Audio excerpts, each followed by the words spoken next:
obviously by its very name, mastering the human domain, we're seeing, and it leads into the next subject, but we're seeing that they want to know everything about who we are, names, addresses, biometrics, social media accounts, what we do, our travel history, our communications, financial transaction movement of our physical assets, who you know, and the context, the contextual data of our demographics, our politics, cultural norms, and religion.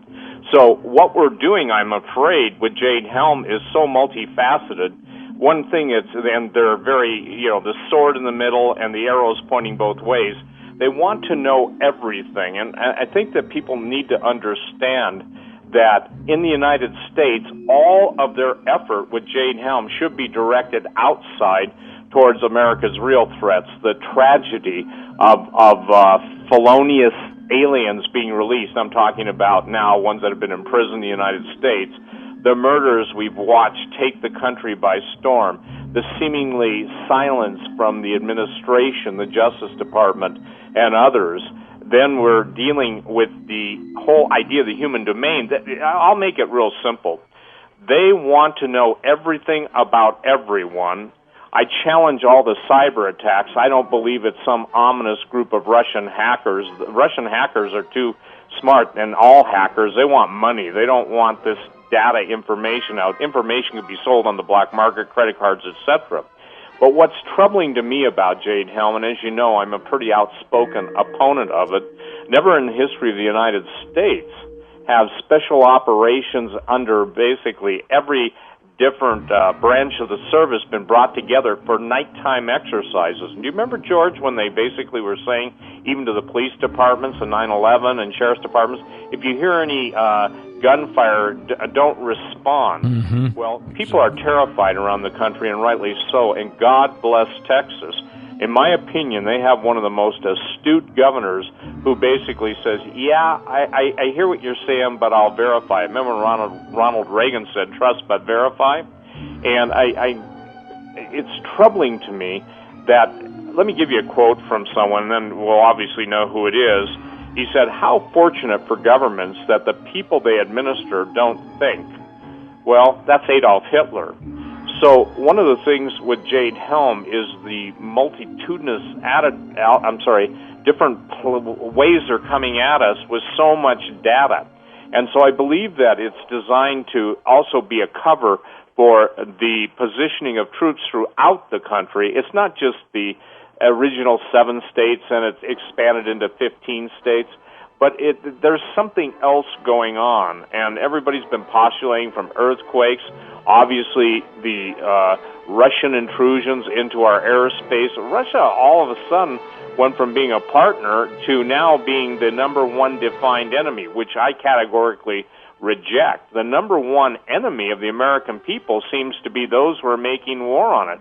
And my question is, since when did 238,000 dead veterans become the enemy? Since when did the middle class, who's pretty much wiped out, become the enemy? Since when did our heritage demand the erasure of the entire, if you will, Civil War? And there's two, sides of the Civil War. Now, also, I maintain that it's borders, language, culture. That's Michael Savage's quote. I believe our borders are destroyed. I believe our language is definitely languishing. And also, our culture is being taken apart piece by piece. A famous statement made by someone in authority basically said, America's the greatest country in the world, and we intend to change all that. I was reading Drudge's headlines, and do you see Drudge's headlines tonight on the top left corner? I sure did, yeah. You know, what has happened to this country? We're seeing the most extreme indications that everyone other than them, meaning them, are the proponents of a new world order, of the globalist government. We're hearing all these reports, and they're real reports, about the Trans-Pacific Partnership and all of the different events going on. Then we've got the three-ring circus of how many people have thrown their hat in the ring for the Republican nomination, and only one, in my opinion, is telling it like it is. You know, and I think we can go with a statement, in a time of universal deceit, telling the truth is a revolutionary act. Well, the only guy I see telling the truth is Donald Trump. And look, this isn't a political speech, it's just this. Look at how all of the rats want to get on his case for saying what, and I'm not just talking about John McCain, I'm talking about the immigrant issue, and something's got to be done. Now, the intentional positioning, and I think you're reading the same stories I am, that the integration of everyone from Africans to Muslims from all over the country being selectively introduced to over 24, 25 key cities. Well, that's a direct, I believe, assault upon the middle class and upon the American citizens. So Jade Helm is a multifaceted exercise in which they're checking everyone's response. Obviously, my words will be scrutinized. Your words will be scrutinized. They're trying to get the general psychological response of the people that are defining their concerns. Now, I think it's tragic that we're seeing United Nations vehicles. The sovereignty of the United Nations is going to disappear. Some people don't like that statement. I hate it. I love this country. I love what it stood for. I love what it was. But just as the Confederate flag has been made now an object of ridicule, divorced from history.